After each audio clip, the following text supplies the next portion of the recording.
But you see, we have a way of getting Papa to explain things. You remember in the beginning, when the opposition was trying to get the government to say, what is the cost of the airport? They couldn't tell us. They gave a figure. And that figure, by the time the airport was finished, there was little relationship between the initial figure that was mooted and the cost. Right? You had to be pressuring them to know what is the true cost of the airport. And so each year you will hear a different cost. And then you'll hear that we get some funding from over there, we bring it here, and then we ask in Parliament for an additional thing to go put on top of that. And that's how it has been going for the life of the construction of the Argyle International Airport. You try to build your house that way and see people that laugh after you. But we build an airport that way and nobody laughing. Because Papa alone could have done that. And we think we did something. That is not an example of good planning. Not at all. But we come away believing that Papa is some kind of miracle worker. Look, you get the airport finished. At what cost to the Vincentian public? At what cost? Let us be clear here, Just another look is of the view that the diagnostic clinic is something that is needed in St. Vincent and the Grenadines.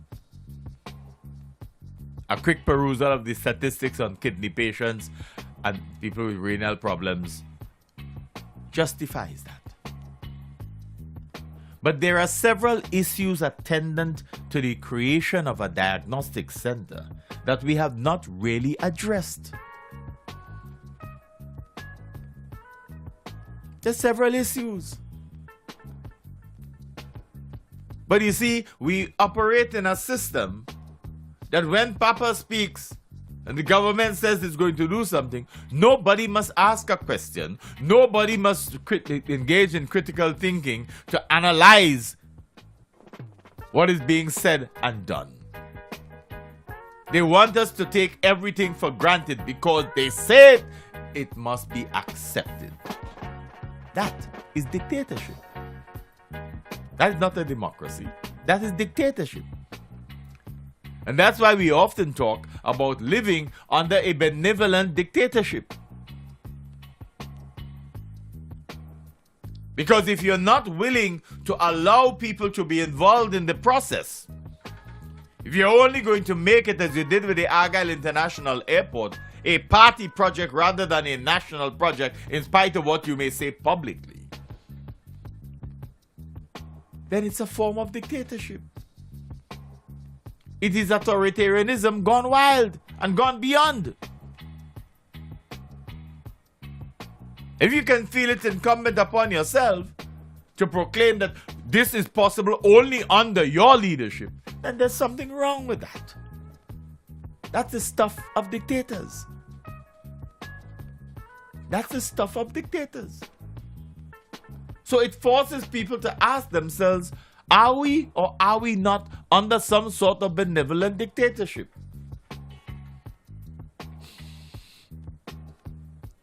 Because to the extent that the democratic process does not allow people to be, we were promised a consultative democracy. Where is it? We were told that there was going to be a contract with civil society. Where is it? Where is the civil society involvement? Or is it that we spend so much of our time trying to transform institutions that should otherwise be civil society into party groups? Because we're so anxious to ensure that we own everything We own the jobs too, and we own the institutions too. Is that what this is about? If it is, then we are into a sort of dictatorship. To the extent that we are pulling everything under the party to make sure that the party controls every single thing that happens in the society, every organization, then to that extent we are seeking to create a dictatorship.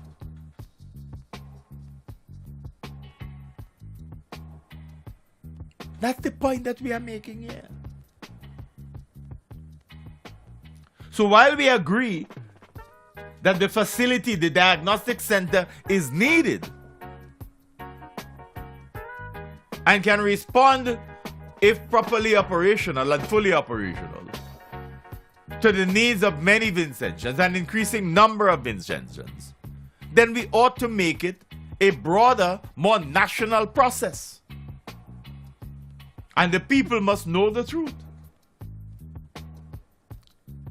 The facilitation of treatment for kidney patients is an expensive undertaking. You just have to ask anybody who has been associated with kidney problems, and they will tell you what it costs. How is the government prepared to cover these costs? You remember the furor it created when some years ago the newspaper had Dougie Slater, as Minister of Health at the time, on its front pages, saying that we were not going to have exactly this sort of thing because of its cost. Right? So when our friend from Georgetown kept bringing machines, dialysis machines, they were left there. Because it was too expensive. So we know the cost. So if government is clearly going to establish an institution and a facility that will help in some way to reduce the cost to the average Vincentian experiencing these problems, how is it going to be paid for? Yeah? Because we could start a facility and then not be able to afford it.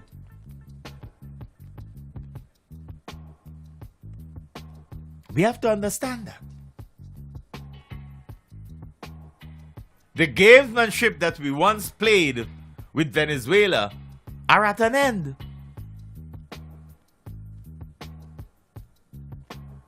Because Venezuela can no longer afford the luxury of the economic largesse that is extended across the Caribbean in the past.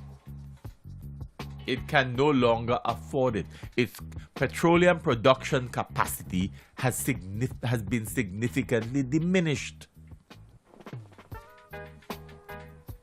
So regardless of how much we want to have Martin Luther King Jr. wannabe proclaiming our support for Venezuela, the fact of the matter is that increasingly Venezuela is going to be unable to support us the way they used to in the past. But in all of the discussions on Venezuela, one of the things we're not thinking about is the Venezuelan people. Because if they have lost their position as a major oil-producing nation, if they have become essentially the laughingstock of OPEC, if, as we see on a daily basis, the significant decline in output, revenues would be down. And you may try to take over as a government several economic institutions. But when you do that, the suppliers from abroad will cut your throat. So you have an institution, but you can't carry it anywhere. You can't go anywhere with it because the suppliers have also cut you off. So they're in dire economic straits. So the economic largesse that we enjoyed is no longer there. So how are we going to meet the costs related to the operationalizing fully operational systems for the diagnostic center? We need this diagnostic center, but we have to be honest with ourselves in terms of how are we going to make it operational? How are we going to pay for it? Right? We are likely to be told when we ask that question that we would have Cuban personnel doing much of the work. But what exactly does this mean? What is the real per person cost for the Cubans here? How many Vincentians would be trained to eventually manage all aspects of the operations of the diagnostic center? When will this diagnostic center become fully operational? And what are the factors responsible for delays in starting the center? We need answers to all these questions. We are unlikely to get those answers. But to the mental health center itself. In a recent article, we were informed that Karen Providence, registrar at the mental health center, a doctor, has appealed to the Vincentian community to resist the temptation to what she refers to as the demonizing of the institution, the mental health center. She wants people to stop demonizing the center. Stop demonizing the health professionals working at the center. And in an Eyewitness News article dated the 21st of June 2018, Providence is quoted as saying, quote, "When you vilify mental health professionals, people are afraid to seek help. And you have people committing suicide." End of quote. Sometimes you ask yourself, if people think through everything that they say. When you vilify mental health professionals, people are afraid to seek help, and you have people committing suicide. Now, just another look remains decidedly confused by the statement. On the surface, the statement seems to somehow link suicide, or some of the suicide, to the vilification of mental health professionals. Now, is there such a link in reality in this country? Can Providence provide evidence that there is a direct relationship, or even an indirect one, between the vilification of mental health professionals in St. Vincent and the Grenadines by whomsoever, and people committing suicide? Can she provide any evidence that there is such a link?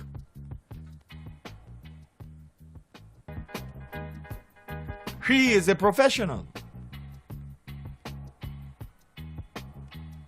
And her statements must be taken very seriously. We raised this matter of taking medical practitioners and medical professionals seriously, particularly those in authority at some of our institutions, some time ago, when we challenged some statement made by the Chief Medical Officer, Simone Kiza.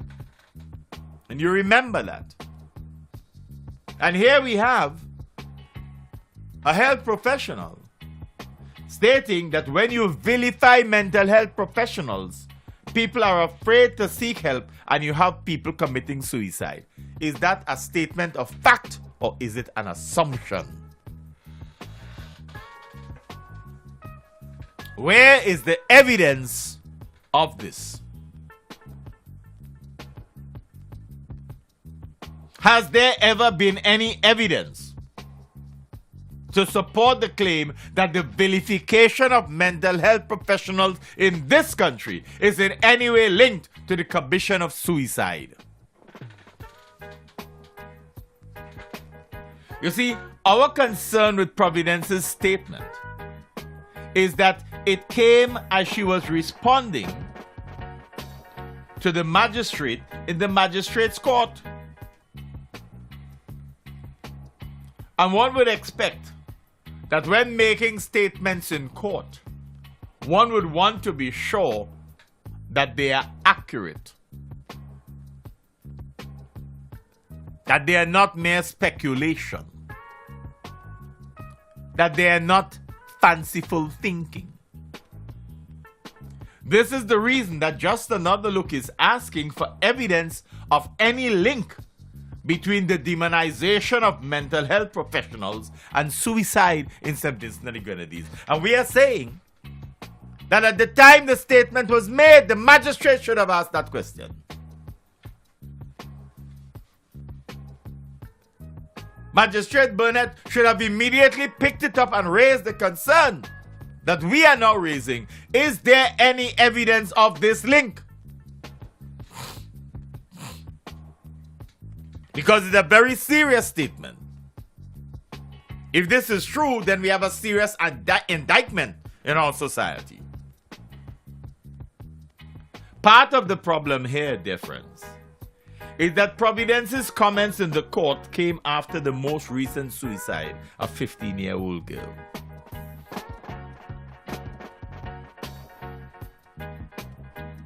Is there any link between her suicide and her not seeking help and the vilification of health professionals, medical professionals? Indeed, you know, friends, it may have been far more accurate for Providence to declare that people generally do not seek help from mental health professionals because in this country, we do not seem anxious to educate the people appropriately about mental health care.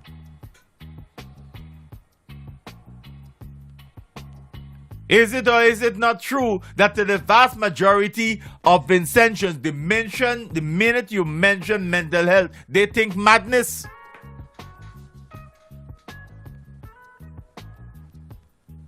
Anytime you tell them, talk to a psychiatrist or a psychologist, they think you're telling them that they're mad. Isn't that? If we were listening, you know, the foregoing analysis might have been inferred in the national discourse that took place in relation to Yogi Farrell. Because people were saying, the girl not mad. Because there was an assumption, the minute they talk about observation, they were looking to see if she was mad.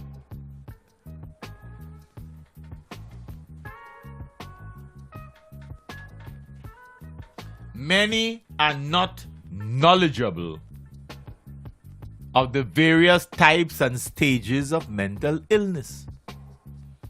To the majority, mental illness equates madness. There are no distinctions made, and Providence of all people should know this. We are living in St. Vincent and the Grenadines, not on Mars. And therefore, we ought to and must understand the reality. Vincentians have been critical of the healthcare delivery system in this country for some time. And the Mental Health Center is one of those institutions that has come under the Publics Act.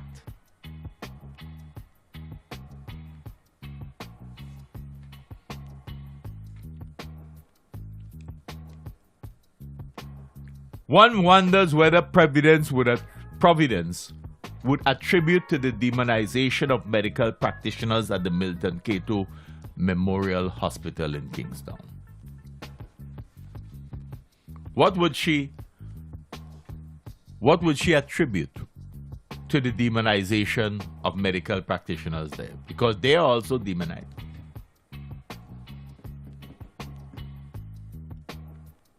It would be interesting to know the number of Vincentians who annually ship out of this country for medical treatment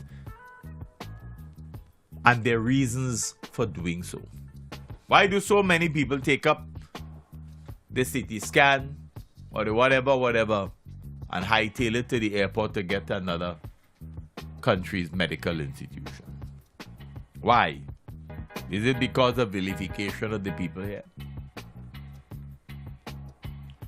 We could ask, for example, what was Gonzalez's reason for heading off to Cuba for medical attention? Remember when they said that the car had to stop suddenly and something happened to his mouth?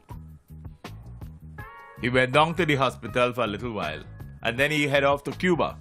You must remember that because he head up to Cuba to deal with something in his mouth and came back with his foot in cast. You remember that incident? Right? He went to Cuba after having been involved in an accident in the official vehicle, in his vehicle, right? They had to make a sudden stop and something damaged in his mouth. He went down to the hospital and then immediately went off to Cuba and then come back with his foot in cast. Right? Why did he find it necessary, if we're so good here medically, that medical schools are coming out of our ears to set up here? Why did he think it necessary to go there? We may also ask, for example, when his son Storm got into the accident on the motorbike coming down Zion Hill, coming from up on top Zion Hill, why did he bail him out and carry him to Barbados and wherever else thereafter? If we are so happy, Doc, with the way in which our medical health services have improved under your watch, why was it necessary for you and then later your son to go elsewhere so quickly after your respective accidents? Huh? What is the situation with people who can't afford to do that? Huh? So the system appears good for some, but not good enough for others? Is that what we are saying? We noted with much interest the public declaration some time ago when another child of a parliamentarian had to be flown overseas for medical attention. Perhaps we may do well to post a list of the average Vincentian for the average Vincentian, so that we all know in advance those particular conditions which should lead us to travel overseas for medical attention. Wouldn't that help? So that everybody would know, if you have this, go abroad. If you have this, go abroad. Should we contemplate doing that? Put up a list, publish a list, so we will know which medical attention requires you to hightail it out of here and which you could stay for. Because some people with the wherewithal go abroad. You see, at the same time, we are being reminded rather consistently of the reasons that offshore medical schools are coming here to set up their operations. It is because we are doing so wonderfully well that we have become an example to others of the healthcare delivery system. That is why we are told they're coming. They're coming because we have one of the best teaching hospitals in the world. Just another look is still trying to find out where that hospital is in this country. Because we are being told that those offshore medical schools are coming here because we have one of the best. So if we do, then the government should tell us where it is, so everybody could go there. And then people wouldn't have to spend money to go abroad for medical attention. But wait. We were told in the same article, quote, Providence said that while she was not trying to absolve the center, there are a number of challenges affecting how it does its work, including the fact that there are only 2 doctors to treat 200 patients. End of quote. Let us get this right. We boast of our health delivery system, our healthcare delivery system. But we are operating a mental health center with 2 professional doctors for 200 patients. That is a ratio of 1 doctor to 100 patients. We are doing wonderfully well in the healthcare delivery system. 1 doctor to 100 mental health patients. In light of this revelation by the registrar herself, should she even bother to comment on the institution when asked to do so by the magistrate? Operating with a ratio of 1 mental health doctor or professional to 100 patients at the mental health center is evidence enough that we do not in any way take mental illness seriously in St. Vincent and the Grenadines. We say that without fear of contradiction. How long does it take for each patient at the mental health center to have the appropriate medical attention from a medical practitioner, a doctor at that mental health center? Is it acceptable? You see, Providence is also quoted as saying, and we quote, no doctor would give medication to a mental health patient without first determining that the medication would be beneficial to the patient. End of quote. Well, you good. You good. Because Providence is here putting herself out on a limb. Because while we would all like to believe this as a truism, followers of healthcare around the world are all too familiar with malpractice suits. If you want to go ahead and say, no doctor will do this, then you can't explain to me how around the world we've had so many cases of malpractice.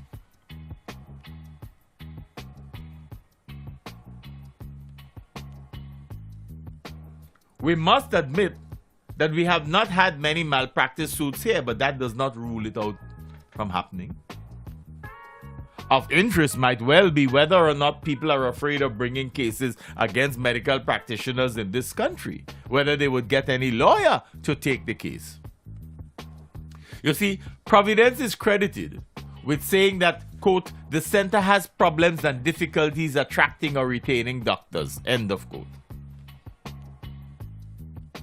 However, critical thinking would allow us to ask whether or not Providence is in any way deliberately linking this fact to the criticisms leveled at the professionals at the institutions. What is the real reason? And what are the difficulties in attracting and retaining doctors? We are really not told directly. So we have to go on inference. And what emerges from the evidence from that inference is not at all good for Providence. Certainly, Providence cannot possibly want us to believe that 2 doctors to 200 patients at the mental health center is in any way caused by the criticisms being leveled at the institution and or its professionals. That would certainly be wishful thinking. Just Another Look is willing to wager that the real reason for medical professionals not being attracted to the mental health center has nothing to do with the reference made by Providence, and more to do with the conditions attendant to the employment options. Providence appears to have deliberately steered clear of addressing the physical and other conditions at the mental health center itself as a factor impacting the employment appeal of that institution. We must also mention terms and conditions of contract. The article notes, quote, "She said it is unacceptable for persons to go on Facebook and make inflammatory comments about the mental health center," end of quote. Of course, this is correct. This is unacceptable. But she should not stop there. As a matter of fact, Providence should have gone further in raising and addressing appropriately the matter of the use made of Facebook. She should have addressed the broader matter of such usage in general. It would be good if, as a mental health professional, Providence explained the mental distress caused to others through the use by so many of Facebook users to disparage others in all aspects of their lives. That is a mental health issue. It impacts people's mental health. So it's not just a matter of dissuading professionals from coming there and dissuading patients from coming there. It is a broader matter of what it does to people generally. Providence would also do well to draw attention to the numerous inconsistencies impacting the health center in our beautiful country. She should be mindful that the professional medical officials do not always reciprocate patients and their families. The old people say, "One hand don't clap." That is a truism. There has to be reciprocity with regard to medical professionals and the Vincentian public. Medical practitioners are not God, and so they should not so often portray themselves as though they are. Just another look is of the view that Providence may well have erred in seeking to be so expansive when responding to the request of the magistrate. In this regard, she may have company in the comments some years ago of Mrs. Beach, another senior health professional, a doctor in this country some time ago, when responding to issues at the Milton Cato Memorial Hospital. We wish to close this segment by advising Providence that the mental health center ought not to ever consider itself reliant on an association that would somehow assist in the acquisition of funds. Governments have a responsibility to the populace in respect of the provision of food, clothing, shelter, health, and education. She needs to ask herself, to what extent is the government of the day meeting this mandate? Enough said. Enough said. Today, the 30th day of June 2018, marks 4,204 days since the disappearance of J8VAX, piloted by Dominic Gonzalez and, we were told, with Rashid Ibrahim on board. They disappeared on Sunday, the 19th of November 2006, without a trace. Of course, we were given a report that we consider a cockamamie report. Don't know how that could have passed the test, but it was given. And in the anxiety, it was made public, it was published in the newspapers. But inside of 4 years later, on the 5th of August, a Thursday, 5th of August 2010, J8SXY, piloted by Suresh Lakram, disappeared without a trace, also in our airspace. Without a trace. No big report published this time. No big furor about it. None. So what was it about Lakram's disappearance that required that his disappearance be treated so differently from the disappearance of Gonzalez and Ibrahim inside of 4 years earlier? We've never been told. But then, this is St. Vincent and the Grenadines, so those things are quite possible. And then, how our justice system work? Ask Alban Bowman.